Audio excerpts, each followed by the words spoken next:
아멘. 할렐루야. 그렇습니다. 주님이 부활하셔서 오늘도 말씀으로 성령으로 우리 가운데 함께 하시고 신령과 진정으로 예배하는 자들을 만나 주실 줄로 믿습니다. 오늘 추수감사주일 아침에 감사 예배 드립니다. 그동안 잘 못 나오셨던 우리 김인숙 장로님, 김정애 권사님, 또 여러분들 나오셔서 반갑고 감사합니다.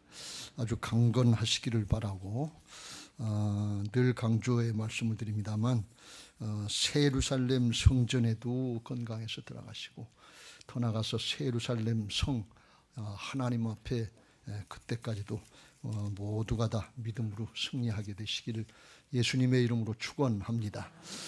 할렐루야. 오늘 우리가 추수감사주일로 지키면서 감사 예배를 드리는데요.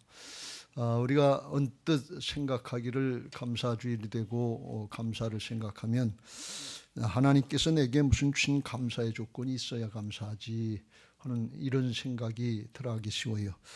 특별히 올해같이 코로나 사태로 인해서 건강의 문제, 무슨 질병의 문제들이 우리를 협박하고 있고 또 생계, 경제 문제, 직장, 사업이 실제적으로 어려워지고 세계적으로 어려워진 이런 때에 무슨 감사의 조건이 있나. 그래서 감사의 마음이 메말라지기 쉬운 것이 우리의 현실입니다. 오늘 근데 사도 바울은 데살로니가 교인들에게 교회에 항상 기뻐하라, 쉬지 말고 기도하라, 범사에 감사하라. 이것이 그리스도 예수 안에서 너희를 향하신 하나님의 뜻이다. 이렇게 아주 강력하게 권고하는 정도가 아니라 명령하고 있는 것을 볼 수가 있어요. 항상 기뻐했으면 좋겠다. 그런 뜻이 아니에요. 범사에 감사하기를 바란다. 그런 정도가 아니에요. 이건 명령이에요. 간음하지 말라, 도둑질하지 말라, 내 부모를 공경하라. 똑같은 명령입니다. 어떻게 이렇게 명령할 수 있겠는가 하는 것을 오늘 우리가 같이 살펴보면서 하나님이 주신 뜻이 이해가 되고 은혜가 이해돼서 정말 중심에서 우러나오는 감사자들이 되시기를 예수님의 이름으로 축원합니다. 성경에서 추수감사의 이제 근원이 되는 그런 내용은 이스라엘 백성들이 출애굽해서 가나안 땅에 들어가서 농사를 짓고 이제 거둔 곡식을 수장한다. 창고에다가 다 넣고 수장하고 그리고 하나님이 베풀어 주신 은혜를 기억하면서 장막 초막을 치고서 예루살렘 성전 근처에서 일주일을 지내면서 자기들이 광야에서 지나게 하신 그 어려운 과정 중에 하나님이 함께 하신 것을 기억하면서 감사절기로 지키는 것이 그게 추수감사절의 성경적인 그런 근원이 되고 있습니다. 그것은 하나님이 주신 이제 축복에 대한 감사도 있지만 애굽에서 종살이하면서 하나님을 섬길 수 없는, 하나님의 백성이 하나님을 섬길 수 없는 그런 구속과 억압의 생활에서 구속해 주신 하나님의 은혜, 신앙의 자유, 이걸 기억하면서 드리는 것이 감사절의 근원이다, 이렇게 말씀드릴 수 있습니다. 또 여러분이 잘 아시는 대로 이 추수감사절의 근원은 17세기 초반에 1620년경에 헨리 8세를 비롯한 영국의 왕들이 종교를 탄압할 때 종교의 자유, 신앙의 자유를 찾아서 신대륙으로 건너간 청교도들 102명 메이플라워를 타고서 신대륙에 오늘날 미국의 동부 매사추세츠 주 말이 잘 안 되네. 매사추세츠 그래도 어렵네요. 자, 우리는 그쪽으로 프리머스 항구 있는데 그쪽으로 가서 2달간의 이제 대서양의 항해를 끝나고 9월 달에 떠났는데 11월 13일쯤 63일간 항해를 하고 그리고 이제 겨울을 맞이하니까 얼마나 춥고 힘들고 먹을 것도 없고 살 집도 없고 인디안들은 또 공격을 하고 그러니까 그해 겨울 아주 굉장히 힘들었다고 그래요. 그리고서 102명 중에서 50명 이상이 반수가 죽고 그리고 어렵게 힘들게 거기서 적응해서 농사를 졌는데 그 다음에 농사진 게 뭐 별게 있겠어요. 소출이 뭐 잘 날 수 있겠어요. 어렵고 힘든 중에 그럴 때 우리가 이게 어렵고 힘들다 하면서 어떤 사람이 우리가 같이 금식하면서 기도하자 그랬는데 어떤 사람이 얘기하기를 날마다 우리가 금식만 하고 기도할 게 아니고 부족하지만 모자라지만 하나님이 주신 은혜를 기억하고 우리가 감사하자. 우리가 이거 신대륙으로 건너온 이유는 잘 먹고 잘 살려고 오는 게 첫 번째 목적이 아니고 신앙의 자유를 찾아온 것이 아니냐. 여기서 마음껏 예배할 수 있지 않냐. 하나님 앞에 경배하고 찬양할 수 있지 않냐. 그 조건만 가지고도 우리가 감사할 수 있지 않냐. 감사하자. 그리고 감사를 시작한 것이 그것이 추수감사절의 기원인 것입니다. 그러니까 감사절기에 근원은 성경적으로 볼 때나 역사적으로 볼 때 무슨 사정 형편이 좋아서 조건이 성숙이 돼서 형통해서 그래서 감사한 것이 아니고 어렵고 힘든 중에도 하나님 앞에 하나님의 형상을 갖고 태어난 인생들이 하나님을 예배할 수 있고 하나님을 기억할 수 있고 하나님께 영광 돌릴 수 있다고 하는 이 근원적인 문제, 아주 영원한 생명의 문제, 이걸 놓고 감사했다고 하는 것을 우리가 깨닫고 오늘 이 믿음이 새롭게 되어지시길 주의 이름으로 축원합니다. 데살로니가 교회는 사도 바울이 3주 정도 복음을 전하고 교회가 이제 성립된 교회라고 그랬어요.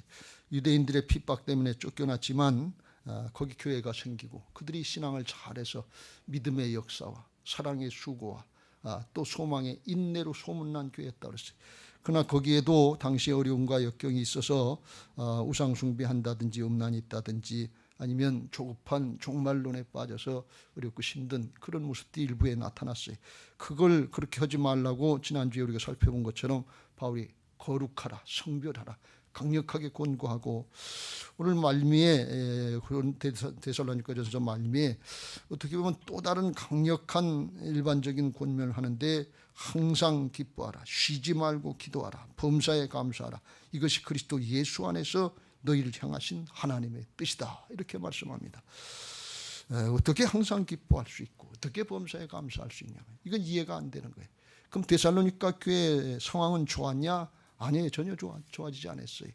데살로니가전서 3장 4절에 편지한 내용 중에 보면 바울이 이렇게 이야기합니다.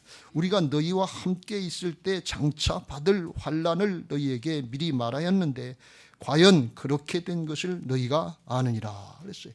복음 전할 때 너희들이 예수님 믿으면 이제 너희 동족 이방인들로부터도 고난을 받고 핍박을 당하고 어려움을 당할 거다.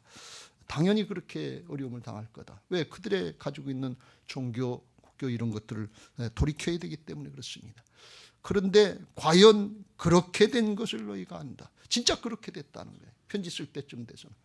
그러니까 예수 믿고 형통하고 예수 믿고 잘 살게 되고 예수 믿고 신분이 변화되고 좋아진 것이 아니고 더 어렵고 힘들어졌다는 거예요. 근데 거기다 대고 바울이 항상 기뻐하라는 거예요. 범사에 감사하라는 거예요. 어떻게 그렇게 할 수 있겠어요? 여러분 이게 오늘 우리에게 숙제인 것입니다. 근데 바울이 성경을 보면 데살로니가 교회에만 이렇게 말씀한 것이 아니고 자기는 복음 전하다 로마의 감옥에 갇혀 있는 상태에서 언제 죽을지 알 수 없는 상태에서 빌립보 교회에 편지할 때도 그렇게 편지한 걸 볼 수가 있어요. 빌립보 4장 4절 주 안에서 항상 기뻐하라. 내가 다시 말하노니 기뻐하라. 그랬어요. 이건 어떤 조건 때문에 하는 감사가 그런 기쁨이 아니라고 하는 것을 우리가 알 수 있습니다. 이게 하늘에 속한 자들에게 주신 축복인 것을 믿으시기 바랍니다. 오늘 우리가 이걸 붙잡아야 될 줄로 믿습니다. 코로나 사태로 온 세상이 다 이제 정말 점점점 침체되어 있고 교회도 신앙도 침체되어가는 이런 상태에서 우리가 뭘 가지고 감사할 수 있겠는가 이렇게 생각하는데 오늘 그 근본적인 문제를 다시 한번 살펴보고 성령의 도우심 가운데 회복되는 은혜들이 있게 되시기를 예수님의 이름으로 축원합니다. 할렐루야. 이렇게 현실이 어렵고 고난과 핍박이 환난인데 그 안에서도 항상 기뻐하고 실제로 범사에 감사할 수 있는 그런 모습이 있었다고 하면 그 현실의 어려움을 이길 수 있는 그걸 초월할 수 있는 무슨 은혜가 있었을 것이다 말이죠. 무슨 그런 다른 이유가 있었을 것이다 하는 건데 그게 영적인 축복인 것을 믿으시기 바랍니다. 하나님의 큰 은혜와 사랑, 세상의 것하고 비교할 수 없는 하나님의 큰 은혜와 사랑을 깨달은 사람들, 그걸 누릴 줄 아는 사람만 이 항상 기뻐하고 범사에 감사할 수 있는 거예요. 세상의 조건을 초월할 수 있다는 거예요. 이걸 복음을 통해서 하나님이 허락해 주셨는데 이 복음을 통한 하나님의 큰 사랑, 큰 은혜가 오늘 확신되시고 다시 한번 마음에 믿음으로 새겨지는 은혜들이 있게 되시길 주의 이름으로 축원합니다. 그럴 때 비로소 세상의 조건을 초월하는 감사, 근원적인 감사가 우러나오게 될 줄로 믿습니다. 옛날에 경상도에서 그런 일이 있었다고 그래요. 어떤 사람이 소를 사다가 암소를 사다 키웠는데 커가지고 새끼를 낳대. 그러니까 좋았는데 이제 이 암소하고 새끼하고 이제 매놨는데 요즘에는 경운기가 일들을 다 하잖아요. 뭐 논밭 가는 것도 소 가지고 하는 것보다 경운기 가지고 하는 게 훨씬 빠르고 잘하고 그러니까 소 쓸 일이 별로 없는 거예요. 그래서 이 늘 옆에다 이제 마당 끝에다 매놓고 외양간에 들여놓고 그랬는데 이웃집에 사시는 김보배라고 하는 할머니가 혼자 사시는데 아무것도 할 일이 별로 없으니까 매일같이 나와서 암소를 쓰다듬으면서 어휴 잘도 생겼지, 새끼도 잘 낳지, 그래서 쓰다듬어주고 뭐 풀도 갖다 주고 그러는 거예요. 그러니까 이 소가 할머니 사랑을 받고 있는 걸 아는 거예요. 가축이지만 짐승이지만 그걸 아는 거예요. 그러다가 이 할머니가 돌아가신 거예요. 87세의 김보배 할머니가 돌아가셔서 그 동네에서 이렇게 산 모퉁이 한 2km 떨어진 수풀 속에 거기 이제 동네 사람들이 이제 산소를 마련해드리고 거기 장례를 치렀어요.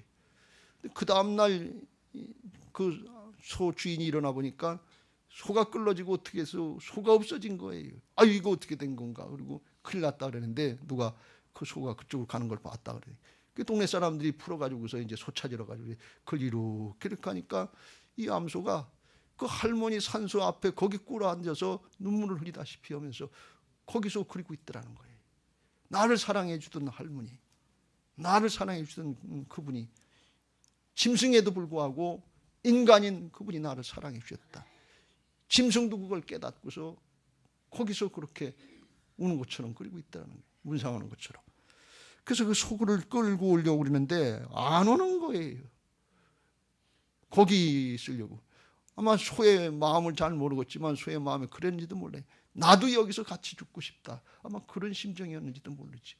그 동네 사람들이 이제 해가지고 그러니까 이제 강제로라도 끌고 와서 집에다 이제 영양간을 들여놓으려고 하는데 집으로 안 들어가고 자꾸 할머니 집으로 가려고 그러는 거예요. 억지로 이제 끌어다 이제 집에 오양간에다 매놨는데 이 소가 머리를 내밀고 자꾸 그쪽 어떻게 됐는가 할머니 집을 자꾸 치다보는 거예요. 가끔 이제 끌고 가면 거기 할머니네 집에 가서 방 안을 이렇게 소가 들여다보는 거예요. 귀신가 안 귀신가? 진짜 안 귀신해. 그래가지고 집주인이 할 수 없어 소가 그렇게 찾으니까 할머니 영정사진을 갖다가 외양간 위에다 놓고서 거기다 놓으니까 더 이상 이제 그 집을 안 찾아가는 거예요. 그것도 지혜지. 그래서 이 소가 염을 먹다가도 할머니 한번 쳐다보고 할머니 계시면 안 계시면 돼서 짐승이라도 은혜를 안다 그런 얘기. 우리가 정말 하나님의 은혜를 똑바로 알면 은혜를 기억해서 우리가 은혜에 응답하는 모습들을 보여지게 될 줄로 믿습니다. 은혜를 알면 저절로 이게 뭐 억지로 하라고 그래서 이게 하는 겁니까?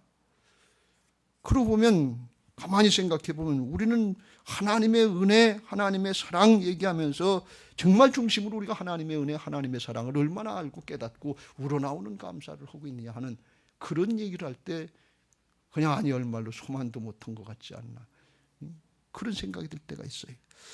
에베소 2장 1절 이후에 사도 바울이 그 복음을 통한 하나님의 은혜를 말씀하고 있는데 허물과 죄로 죽었던 너희를 살리셨다. 허물과 죄로 죽었다 그런 말씀이에요. 육신은 죽어가지만 영은 이미 죽었다 그런 말씀이에요. 그리고서 육신만 살아서 3절에 전에는 그 세상 신의 세상 풍조를 따라서 육체의 욕심을 따라 지내며 육체와 마음이 원하는 것을 하여 다른 이들과 같이 본질상 진노의 자녀였더니 자기 육체와 마음이 원하는 대로 하면 그게 행복인 줄 아는데 그게 죄의 종로로 타는 걸 모르는 거예요. 조금 있다 죽고 지옥 갈 걸. 진노의 자녀, 심판의 자녀. 지옥 죽으면서도 지옥 가지만 여기 땅에서도 그 삶이 죄의 종로로 타는 지옥과 같은 삶을 사는 거 그걸 모르는 거예요. 세상이 다 그러니까 그런 줄 아는 거예요.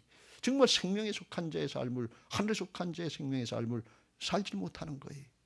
그런 우리들을 알지 못했을 때 죄인 됐을 때 원수 됐을 때 하나님께서 아들을 내주시고 십자가에서 그 생명을 주셔서 우리를 향 사랑하신 그 큰 사랑을 인해서 허물로 죽은 거에 영이 죽었으니까 참 생명은 영인 것을 믿으시기 바랍니다.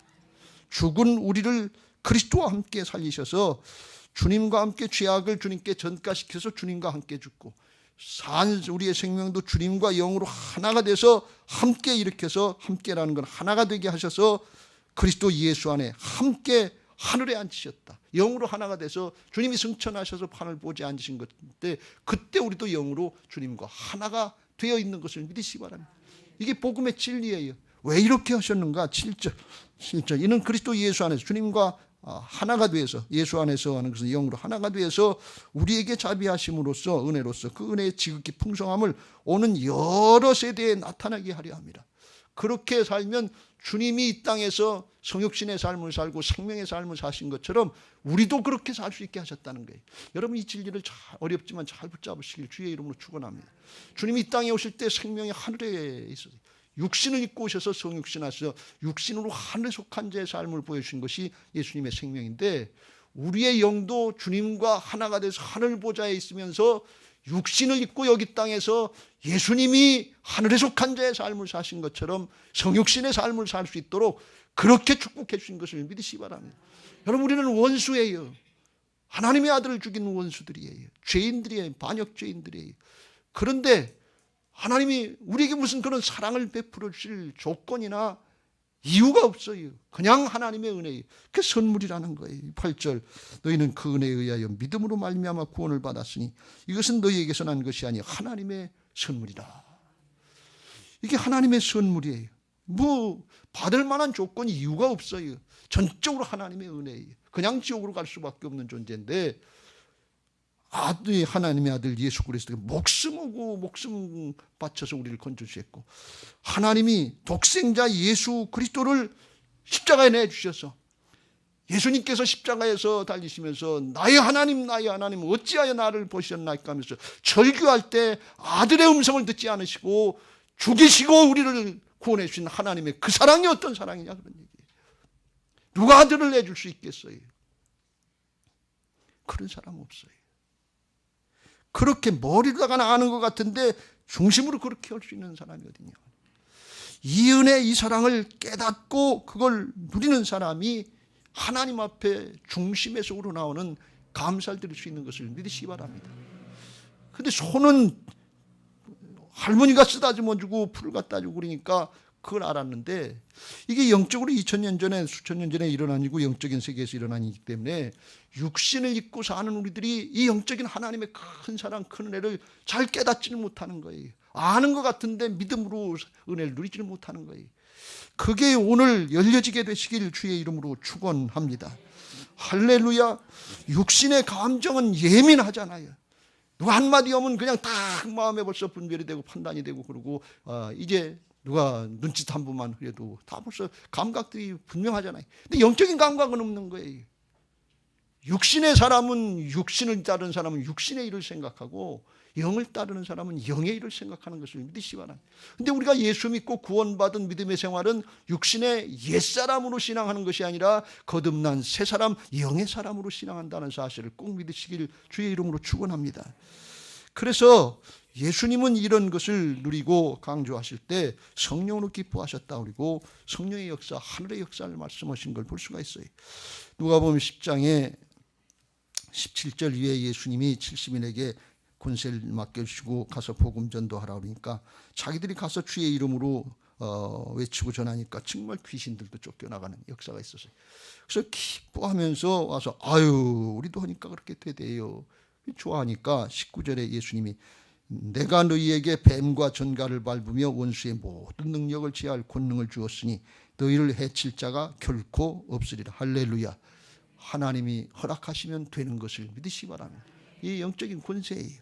그런데 주님이 그러나 귀신들이 너희에게 항복하는 것을 그걸로 기뻐하지 말고 무조건 능력이 나타났다 현상이 나타났다 문제가 해결됐다 이런 거 가지고 기뻐하지 말고 그거 지나가는 거니까 진짜 기뻐할 게 있는데 너희 이름이 하늘에 기록된 것으로 기뻐하라. 존재가 바뀐 거 반역죄인들 지옥 갈 수밖에 없는 원수들 하나님의 자녀로 하나님 나라의 상속자로 하나님 나라의 일꾼으로 쓰임받고 영원히 영생을 누리고 상급을 누릴 수 있게 된 이 존재의 축복, 이 복음으로만 되는 거, 주님만 하실 수 있는 거, 여기에 너희들이 끼어 있다는 거, 이걸 가지고 기뻐해라, 그런 말씀이에요. 근데 그걸 우리가 봤어야지요. 그게 믿어져야 말이죠. 육신적인 사랑이라면, 사람 간의 사랑이라면 알 수 있을 거 아니에요. 그래서 주님이 그걸 말씀하십니다. 그때 예수께서 성령으로 기뻐하시며 이르시되 천지의 주제이신 아버지여, 이것을 지혜롭고 슬기에 있는 자들에게는 숨기시고 어린아이들에게는 나타내심을 감사하나이다. 옳소이다. 이렇게 된 것이 아버지의 뜻이니다. 여러분, 이 하나님의 사랑, 영적인 축복은 이성으로다가 되어지는 게 아니에요. 머리로는 알 수 있어요. 근데 느껴지고 믿어지질 않아요. 기분 감정으로 되는 게 아니에요. 사정 형편으로 되는 게 아니에요. 성령, 우리 안에 죽었던 영을 살려주시고 우리 안에 성령으로 다시 오신 주님의 은혜로만 되는 것을 믿으시기 바랍니다. 이 성령으로 기뻐하셨다, 그런 말씀이에요. 데살로니가 교인들이 어떤 은혜를 입었는가 하면 데살로니가 전서의 1장의 6절에 그들도 그 영적인 역사가, 영이 열려진 역사가 있었던 거예요. 6절, 또 너희는 많은 환난 가운데서 성령의 기쁨으로 말씀을 받아 우리와 주를 본받은 자가 되었으니, 예수 믿고 구원받는 거, 복음을 누리는 게 이게 고난과 핍박의 현실인데, 그런데 성령이 함께 하시니까 기쁨이 있었다는 거예요. 이게 영이 열려진 사람들인 것을 믿으시기 바랍니다. 이걸 믿음이 열렸다, 영이 열렸다, 하늘이 열렸다, 여러 가지로 표현하는데, 이 영이 열려진 신앙을 하는 사람이 있고 육신적인 기분 감정이나 눈에 보이는 현상 가지고 신앙하는 사람들이 있어요. 이걸 육신적인 신앙이라고 그래요. 오늘 바라기는 우리가 한평생 짧은 인생을 살아가면서 육신으로 세상에 보이는 것만 가지고 신앙하시지 말고 영이 열려지고 하나님 나라가 열려지는 은혜들이 있게 되시길 주의 이름으로 축원합니다. 육으로 난 것은 육이요 영으로 난 것은 영인 것입니다. 영이 열려지고 하늘에 속한 자의 삶을 여기 이 땅에서부터 살 수 있도록 영적인 출생을 한 게 리본, 거듭남의 은혜인 것을 믿으시기 바랍니다. 이걸 열어주시려고 하시는 거예요. 데살로니가 교인들이 그걸 누렸다는 것입니다. 하나님 앞에 오늘 그런 은혜가 있게 되시길 주의 이름으로 축원합니다. 이게 십자가와 부활의 복음의 능력인 것입니다. 이게 열려질 때 예수님이 누렸던 그런 은혜와 축복을 누리게 되고, 내가 하는 일을 너희도 할 수 있다고 하신 그 말씀의 성취를 볼 수 있게 되는 것을 믿으시기 바랍니다. 이 영적인 감각이 살아나고 그런 은혜들을 누리게 되는데, 이 큰 은혜, 말할 수 없는 이 축복, 영원한 생명의 축복, 이거 어떻게 누릴 수 있겠어요? 이게 얼마나 큰 겁니까? 여러분, 얼마 전에 삼성의 이건희 회장이 돌아가셨는데, 재산이 뭐 18조인데 세금으로 상속세로 낼 게, 자녀들이 상속받으면 상속세로 낼 게 10조래요. 10조가 뭐 요즘엔 뭐 하도 뭐 단위가 크게 얘기하니까 얼마인지 모르는데, 기름동 우리 교회 짓는 기름동 아파트 단지 그 짓는 거 2000세대인가 뭐 얼마인가, 그런데 그게 다 해야 1조가 안 돼요. 수천억이 대비 1조도 안 돼요. 그런 거 단지 10개, 20개 이렇게 짓는 금액이 그게 이거예요. 그런데 누가 이재용 부회장한테 그 10조 나한테 주면 내가 당신 아버지 끝까지 살 수 있도록 살려주겠다. 80까지 90까지 뭐 이렇게. 그러면 10조 안 죽었어요? 아유, 가져가시라고. 살 수만 있으면. 여러분, 이 생명의 가치를 아시길 주의 이름으로 축원합니다. 우린 돈이 더 귀하고 돈이 능력 있고 그런데, 조금 살더라도 돈이 좀 넉넉하게 살다 죽었으면 좋겠다. 그런데 이건 하늘을 모르는 영이 안 열린 사람들이, 하늘의 생명이 안 열린 사람들이, 이 가치를 알고 그 의미를 아는 사람들, 그 사람들이 십자가 부활의 복음의 능력을 아는 사람들이요, 그걸 누릴 수 있는 영의 사람, 하나님의 자녀들인 것을 믿으시기 바랍니다. 오늘 그게 열려지게 되시길 주의 이름으로 축원합니다. 근데 이게 왜 안 되냐? 우리 육신이 너무 강해요. 우리의 옛사람의 모습이, 죄성이 너무 강해요. 그래서 하나님이 이걸 누리게 하시려고 특별한 은혜를 주시는데, 그게 고난의 과정이요 믿음의 실현의 과정인 것입니다. 그 과정을 통해서 자아가 깨지고 육신의 고집과 어떤 주장, 육신의 감각으로 살아가는 이것들이 깨어지고, 이게 우리가 의지할 게 세상의 게 아니구나, 내 자신이 아니구나, 하나님이 아니시면, 은혜가 아니면 아무것도 아니구나, 이걸 깨닫게 하시는 과정이 믿음의 실현의 과정이요 연단의 과정인 것입니다. 며칠 전에 신문에 나고 방송에도 난 이 송재호 장로님인데 이분이 국민의 아버지다, 국민 배우다. 그래서 돌아가셨다 그래서 신문에 나오고 그랬어요. 근데 이분이 신문에 기독교 국민일보에 보니까 우리 다니엘 기도회는 오륜교회 장로님이래. 금년에 83인데 돌아가셨는데 30여 년 거기서 같이 신앙을 하셨다고 그러는데 아주 신앙을 잘하고 이게 이게 아주 빙긋이 웃는 거 이 아주 특유의 표정인데 이걸 가지고서 국민들 사람들을 위로했다 그랬는데 이분의 생애 중에 어떤 과정이 있었는가 하면 2000년도 1월 달에 막내 아들이 교통사고로 죽었다는 거예요. 그때 너무 충격을 받아서 명배우인데 이게 대사 이 말하는 거 이게 두 줄도 외워지질 않더라는 거예요. 아들 생각 때문에 교통사고 나서 죽을 정도가 됐으니까 그 신체가 얼마나 충격을 받고 훼손되고 그랬겠어요. 하나님 앞에 하나님 이게 어떻게 이런 일이 있습니까? 신앙하려는 심각한 그런 트라우마에 빠졌는데 그러다가 하나님이 깨우쳐 준 게 뭔가 하면 나는 내 아들을 십자가에 내줬다. 십자가에서 찢기고 상하시고 찔리고 하신 예수님이 생각이 나더라는 거예요. 그 예수님을 기억하게 하시더라는 거예요. 그래서 거기서 회개하고 돌이켜서 하나님의 깊은 사랑을 깨달았다는 거예요. 내 아들은 대신 죽은 건 아니잖아요. 원수들을 위해서 대신 죽으신 하나님의 아들을 내주신 하나님 아버지의 마음이 이해가 되고 찢기고 상하신 주님의 모습이 보여지니까 내 아들 천국 갔지. 그 은혜로다 천국 갔지. 주님의 은혜로다가 영원한 생명을 얻었지. 그 위로받고 정말 깊은 하나님의 은혜, 복음의 사랑 이게 얼마나 깊은 건지 비로소 깨달았다는 거예요. 여러분 고난이 아니면 이 깊은 은혜의 자리에 들어갈 수가 없어요. 성공하고 출세하고 잘났다는 그것 가지고서 십자가의 사랑을 알지 못해요. 여러분들 이 송재호 장로님이 아주 깊은 그 좌절할 수밖에 없는 그런 고난을 당하니까 감히 비교가 안 되지만 예수님의 십자가의 사랑, 아들을 내주시는 하나님의 마음 그게 조금 이해가 되는 거예요. 고난이 없고 역경이 없고 성공하고 출세하고 난 괜찮다 좋은 것만 차지하는 사람은 그 사랑 그 은혜를 누릴 수 있는 기회가 없는 거예요. 바라긴 하는데 그건 겉껍데기죠. 그냥 세상에 성공하고 물질이 조금 더 되고 그런 거는 어떤 목사님은 그건 천박한 은혜고 얇은 은혜고 칩 그레이스고 깊은 은혜를 누릴 수 없는 거예요. 이걸 고난의 과정을 통해서 하나님이 깨우쳐 주시고 우리를 새롭게 하시는 것을 믿으시기 바랍니다. 로마서 5장 8절 우리가 아직 죄인 되었을 때 그리스도께서 우리를 위하여 죽으심으로 하나님께서 우리에게 대한 자기의 사랑을 확증하셨느니라. 아들을 내주신 여러분 누가 우리 자식들이 죽음의 상황에서 살려달라고 엄마 아버지 부르고 난리 났는데 그런데 그 아들을 놔두고 다른 사람을 살릴 사람이 누가 있겠어요. 나의 하나님 나의 하나님 어찌하여 나를 버리셨나이까 하는데 그 아들을 외면하고 넌 죽어라 그리고서 죄인 같은 원수 같은 우리들을 살리시는 그런 하나님의 아버지의 마음을 어떻게 우리가 이해할 수 있겠어요. 아는 척하지만 어떻게 알겠어요. 거짓말입니다. 이건 이 고난의 과정을 통해서 자아가 깨지고 이기적인 내 자아 세상적이고 세속적인 거 세상에 깨달은 줄 알고 이거 붙잡으려고 하는 그게 목적인 줄 알려고 하는 신앙의 자아들 이거 깨져나갈 때 그때 비로소 영이 살아나고 영이 감각이 살아나는 그런 은혜들이 있는 것을 믿으시기 바랍니다. 그래서 고난 당한 것이 내게 유익이라.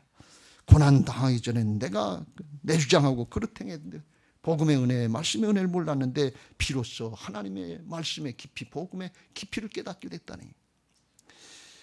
그 과정을 통해서 환난과 고난 핍박의 과정을 통해서 인내하게 하시고 연단하면서 성격을 바꿔주시고 하나님만 소망하게 하시고 하나님의 은혜가 아니면 안 됩니다 깨닫게 하시고 그때 성령으로 하나님의 사랑을 부어주시고 하나님의 사람들로 세워지게 하시는 것을 믿으시기 바랍니다.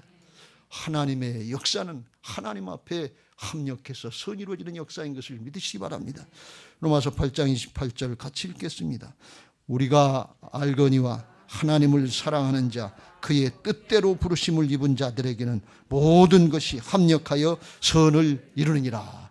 하나님 사랑하십니까? 하나님 사랑하는 자에게는 모든 것이 합력해서 선이 이루어진다네. 근데 하나님 사랑하는 사람이 어떤 사람이에요? 그 말씀대로 계명대로 지키는 자라야 나를 사랑하는 자라. 하나님의 뜻대로 행하는 자.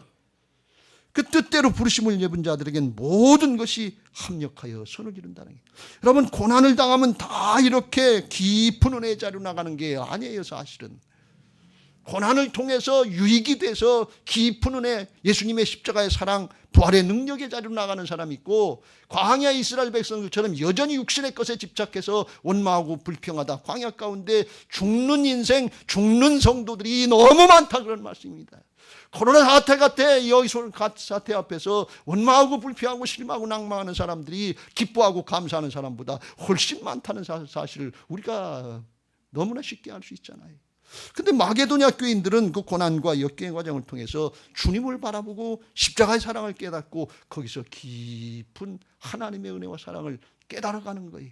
그 사도 바울이 그걸 아니까 항상 기뻐하라, 쉬지 말고 기도하라, 범사에 감사하라, 이는 그리스도 예수 안에서 너희를 향하신 하나님의 뜻이니라. 이걸 담대하게 말할 수 있었던 거예요. 오늘 우리 교회도 이런 은혜가 있게 되시길 주의 이름으로 축원합니다. 고린도후서 8장 1절 2절에 보면 사도 바울이 예루살렘 교회가 기근을 만나서 어려움을 당하니까 마게도냐 교회들에게 주신 은혜를 권면한다면서 고린도 교회를 비롯한 그 밑에 아가야 지방 교회들에게 구제 헌금을 잘하라고 권면합니다. 형제들아, 하나님께서 마게도냐 교회들에게 주신 은혜를 우리가 너희에게 알리노니 그랬어요. 마게도냐 교회는 필립보 교회나 데살로니가 교회나 베레아 교회 그 그리스 북부 쪽에 그쪽 마게도냐 지방에 그들에게 이런 은혜가 주어졌다는 게, 어떤 은혜? 환난의 많은 시련 가운데서 그들의 넘치는 기쁨과 극심한 가난이 그들의 풍성한 연보를 넘치도록 하였느니라. 할렐루야. 어떻게 환난의 많은 믿음의 시련 가운데 믿음 생활하면서 시련을 더 당했다는 거예요. 그런데 넘치는 기쁨이 있냐, 그런 얘기예요. 이게 이해가 됩니까? 극심한 가난 가운데 풍성한 연보, 심해지나도록 구제연금을 했다고 그랬는데 어떻게 이럴 수가 있냐 그러니. 왜 그래요? 고난을 통해서 십자가가 와닿은 거예요. 십자가의 사랑이 이해가 되고 그게 마음에 새겨진 거예요. 세상의 말로 다 골 깊고 높은 산이다, 이런 얘기가 있어요. 골이 깊으면 산이 높다는 거예요.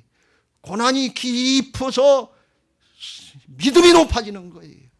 그런데 그때 주님을 바라보는 사람은 믿음이 높아지지만 그때 사정 형편을 바라보고 자기를 바라보는 사람은 원망과 불평이 높아지는 거예요. 마게도냐 교인들은 환난과 고난, 핍박 가운데 예수님을 바라봤다는 거예요. 십자가의 사랑으로 깊어졌다는 거예요. 세상이 누릴 수 없는 그 은혜와 사랑을 누리면서 많은 환난, 핍박, 고난 가운데 기쁨이 충만했고 하나님 앞에 감사의 마음으로다가 예물을 드릴 수 있었다, 그런 말씀이에요. 오늘 우리에게 이 은혜가 있게 되시길 주의 이름으로 축원합니다.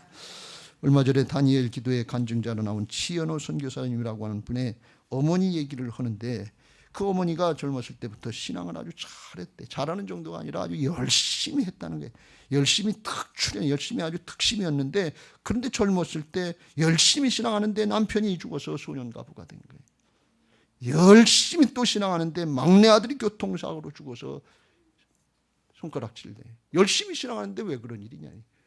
그러니까 큰아들이 실망해가지고 하나님 살아계시면 어떻게 이런 일이 있냐 말이죠.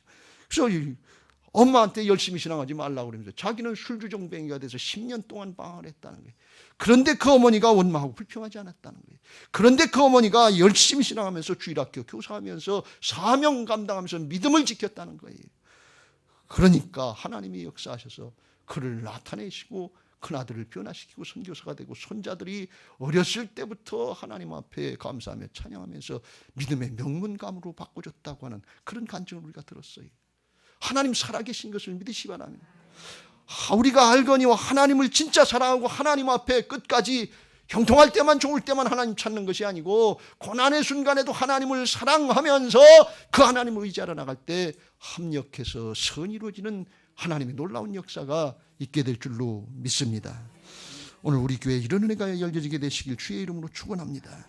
요한계시록 7장에 보면 예수님의 보좌 앞에서 감격하면서 종려가지를 흔들면서 하나님 앞에 감격하며 예배하고 경배하는 14만 4천의 최후의 승리자들이 성도들이 있는데 큰 소리로 외쳐 구원하심이 보좌에 앉으신 우리 하나님과 어린 양께 있도다면서 속에서 우러나와서 경배하면서 엎드려서 찬양하는데 그게 어떤 일인가 하고 장로에게 물어보니까 24장로가 모든 성도들의 대표 때 그가 14절에 말하기를 나에게 이는 큰 환난에서 나오는 자들인데 어린 양의 피에 그 옷을 씻어 희게 하였느니라.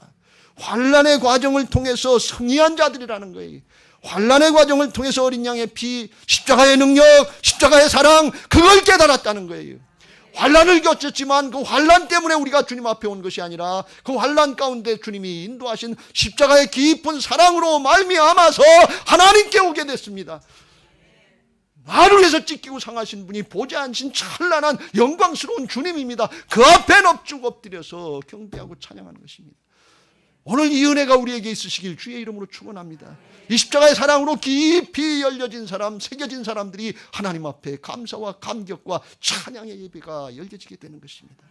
우리 교회에 이게 열려져야 될 줄로 믿습니다. 교회만 건축하고 가서 싱숭생숭 네 거냐 내 거냐 그거 가지고 아웅다웅하고 싸우는 그런 예배, 그런 성도, 그런 교회 말고 마지막 때에 정말 하나님 앞에 감격해서 예배하는 그런 예배가 되고 그런 성도도 되고 그런 교회로 소문날 수 있게 되시길 주의 이름으로 축원합니다. 그거 내게 하는 것이 아니라 내 안에 오신 주님이 하실 줄로 믿습니다. 사도 바울이 로마서 8장 17절 18절에 고난을 두려워하지 말라고 이렇게 얘기합니다. 자녀이면 또한 상속자 곧 하나님의 상속자예요. 그리스도와 함께한 상속자니 우리가 그와 함께 영광을 받게 하여 고난도 함께 받아야 할 것이니라. 이 고난을 통하지 않으면 십자가로 나갈 수가 없어요. 십자가의 사랑으로 나갈 수가 없어요.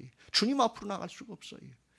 주님과 같은 반열로 주님 앞에 같이 하나님의 자녀들로 하나님의 상속자로 하나님 나라를 상속해야 되는데 그 영광을 받아야 되는데 고난은 싫고 고난 없는 영광을 바란다 그러면 이건 앞뒤가 안 맞는 거예요.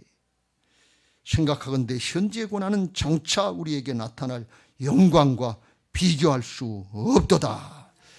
죽어서만 천국 아니라 여기서부터 예수님의 생명의 삶, 하늘에 속한 자의 삶을 나타낼 수 있는 것은 이 고난의 과정에 주님을 바라보고 주님의 사랑이 십자가의 사랑이 마음에 새겨지고 새 생명으로 거듭난 부활의 생명으로 거듭난 사람들인 것을 믿으시기 바랍니다.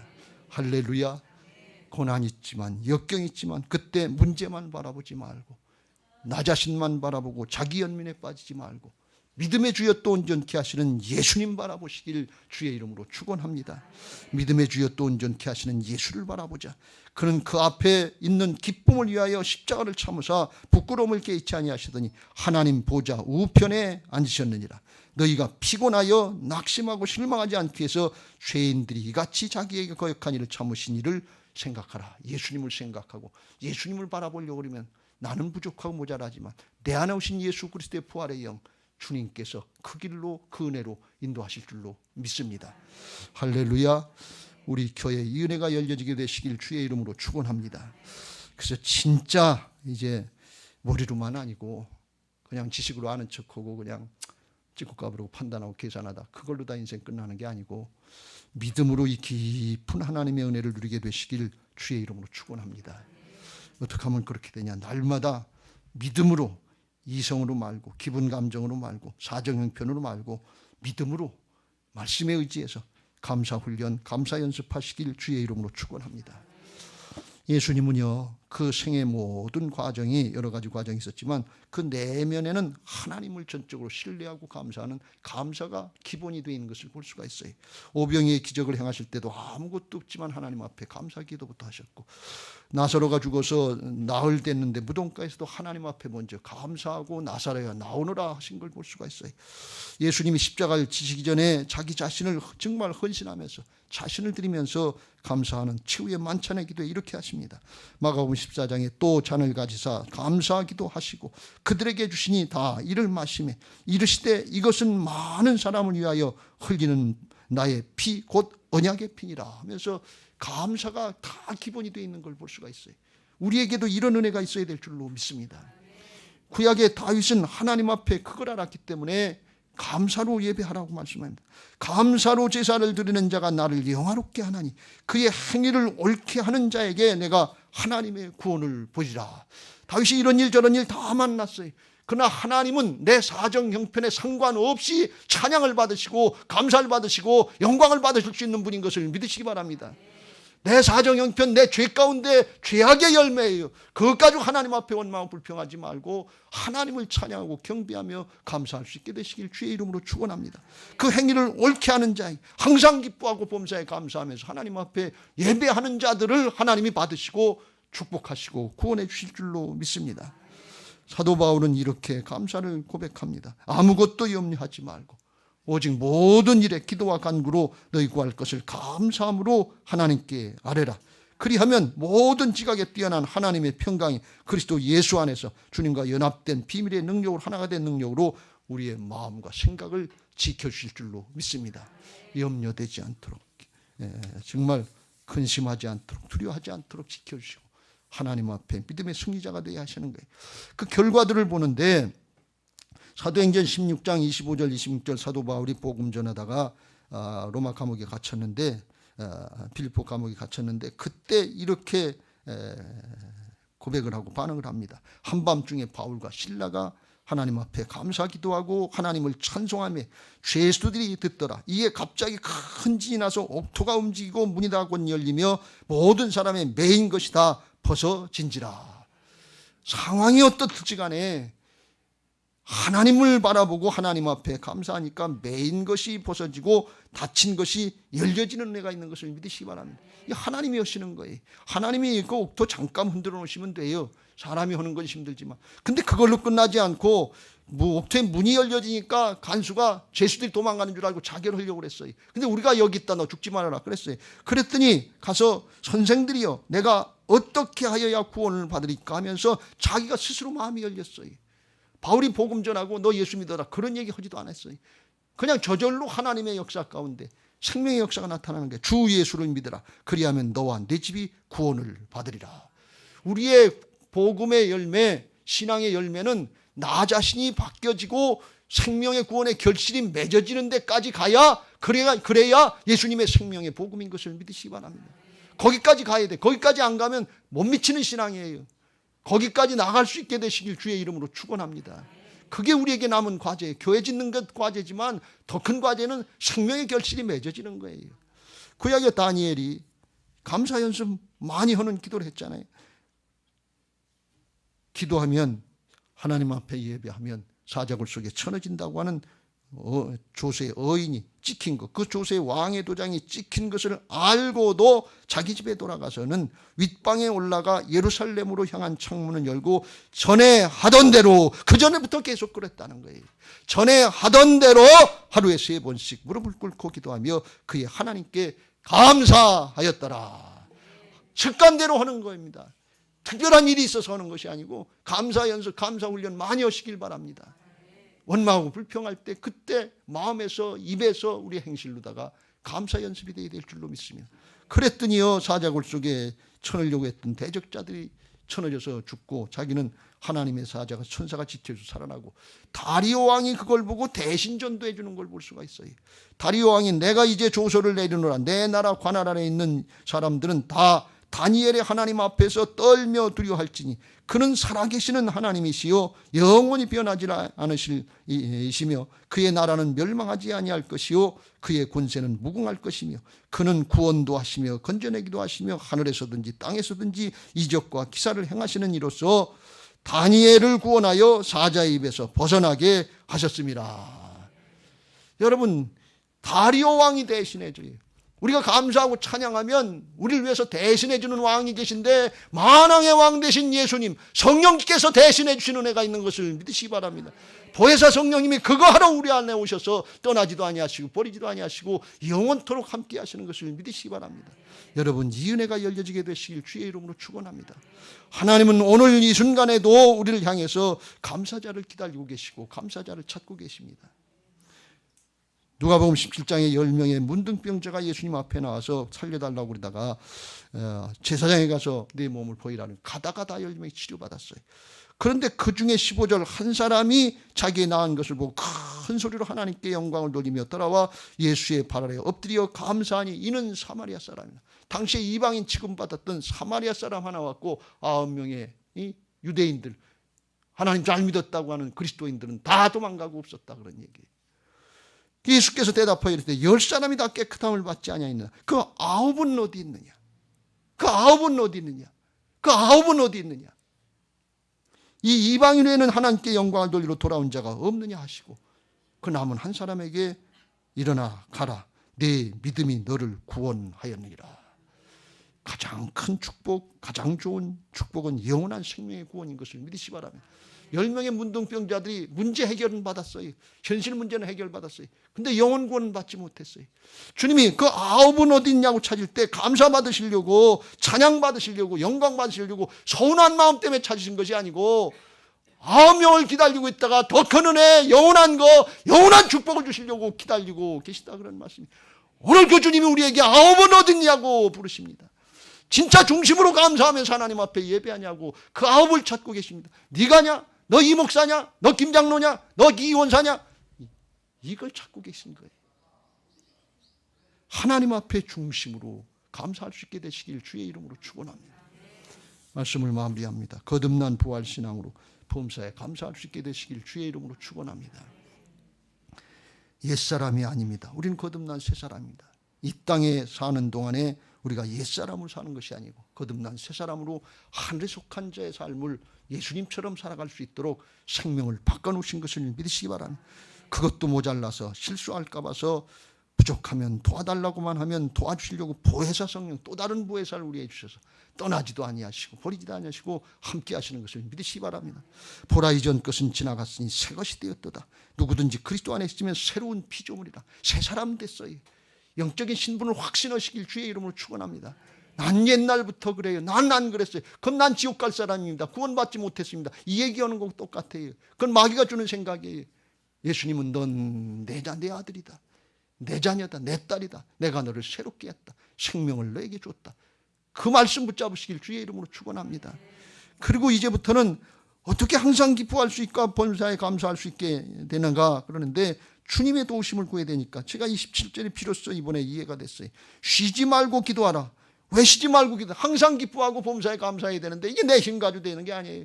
순간순간 주여 나는 부족합니다. 내게 그 은혜를 베풀어 주옵소서. 그 기도할 수 있게 되시길 주의 이름으로 축원합니다. 뜻을 정하고 하시길 주의 이름으로 축원합니다. 이게 하나님의 뜻이라고 그랬어요. 하나님의 뜻을 붙잡고 기도하는 건 능력이 있어요. 요한일서 5장 14절 그를 향하여 우리의 가진 바 담대함이 이것이니 그의 뜻대로 무엇을 구하면 들으심이라. 하나님의 뜻대로 구하는 기도, 이게 올바른 기도인데 너희가 내 안에 구하고 내 말이 너희 안에 구하면 무엇이든지 원하는 대로 구하라. 그래야만 이루리라. 그 주님의 말씀, 주님의 뜻이 있어야 돼. 그런데 그 뜻이 여기 있다고 항상 기뻐하고 범사에 감사하는 게 그렇게 다 만들어주시고 하나님의 뜻이라고 그랬는데 우리 평생에 항상 기뻐하게 해 주옵소서. 범사에 감사하게 감사하게 해 주옵소서. 이렇게 기도하시는 분들 한번 손 들어보세요. 아니 기도도 한번 안 해보고 코로나 때문에 죽게 생겼었어요. 어렵고 힘든 거 주님은 아셨어요. 주님 앞에 가서 그 얘기 할 겁니까? 내가 다 만들어놨는데 넌 기도도 한번 안 해보고서 그런 소리 하느냐? 내 목숨을 내주고서 다 일어났는데 내 아들을 내주고 다 일어났는데 넌 기도나 한번 해봤냐? 말씀을 생각해보고 묵상이나 해봤냐? 사모는 해봤냐? 주님이 말씀하시면 뭐라고 대답할까요? 뜻을 정하시길 주의 이름으로 축원합니다. 다니엘처럼 뜻을 정해서 더럽히지 않으려고 성별하려고 구별하려고 하니까 그때부터 하나님이 다니엘로 하여금 환관자에게 은혜와 긍휼을 얻게 하신지라. 그때부터 하나님이 도우시는 역사가 있는 것을 믿으시기 바랍니다. 여러분 우리가 어떻게 세상신을 이기고 사정형편을 이기고 항상 기뻐하고 범사에 감사할 수 있겠어요? 성령께서 역사하셔서 우리의 영적인 신분을 회복시켜 줄 때만 성령의 능력으로 성령으로 예수님처럼 기뻐하고 마게도냐 교인들처럼 기뻐할 수 있게 되게 될 줄로 믿습니다. 믿음으로 감사함을 넘치게 하시길 주의 이름으로 축원합니다. 말씀에 의지해서 감사하시길 바랍니다. 사정형편 보고 광야 이스라엘 백성처럼 원망하고 불평할 순간에 마음으로 감사하고 입술로 감사하고 행위로 감사하고 하나님 앞에 예물로 감사하시고 중심으로 하시길 주의 이름으로 축원합니다. 왜요? 골로새서 2장 6절 7절 그러므로 너희가 그리스도 예수를 주로 주인으로 받아. 이젠 주님이 주인이에요. 내가 주인이 아니에요. 내 기분 내 감정이 아니에요. 내 사정 내 형편이 아니에요. 내 판단 내 생각이 아니에요. 주님이 주인 되신 걸 고백하는 사람이 구원받은 사람이 주님이 해주신다는 거예요. 그 안에서 주님과 하나가 된 모습으로 행할 때 그 안에 뿌리를 박으며 시험을 받아 교훈을 받은 대로 말씀에 의지해서 믿음에 굳게 서서 감사함을 넘치게 하라. 아홉은 어디 있느냐 하고 찾으시는 하나님께서 감사를 넘치게 하면 하나님의 은혜와 축복을 넘치게 해주시겠다는 말씀으로 믿음으로 받으시길 주의 이름으로 축원합니다. 금년에 저에게 주신 말씀인데 이 은혜가 우리 교회에 우리 교회 모든 성도들에게 충만하게 나타나게 되시기를 주님의 이름으로 축원합니다. 할렐루야. 이제 받은 말씀 기억하시면서 찬양하시고 기도하실 텐데